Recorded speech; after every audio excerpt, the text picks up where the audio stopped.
This medical tip comes from Dr. John DeGioia, who practices in Jersey City. What if you have a heart attack while you are alone?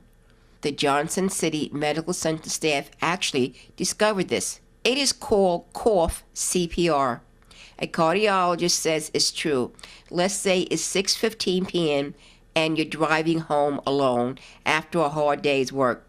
Suddenly, you start experiencing severe pain in your chest that starts to radiate out to your arm and up your jaw.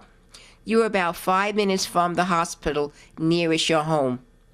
Unfortunately, you don't know if you'll be able to make it that far.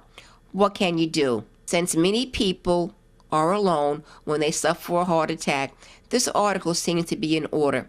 Without help, the person whose heart is beating improperly and who begins to feel faint has only about 10 seconds left before losing consciousness.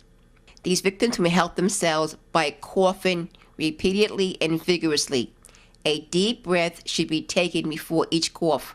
The cough must be prolonged as when producing sputum from deep inside the chest.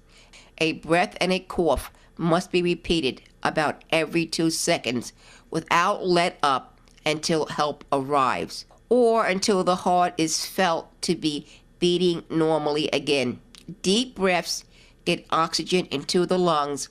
Coughing movements squeeze the heart and keep the blood circulating.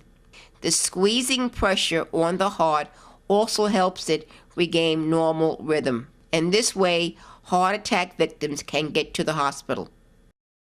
Thanks, Dr. DeGioia.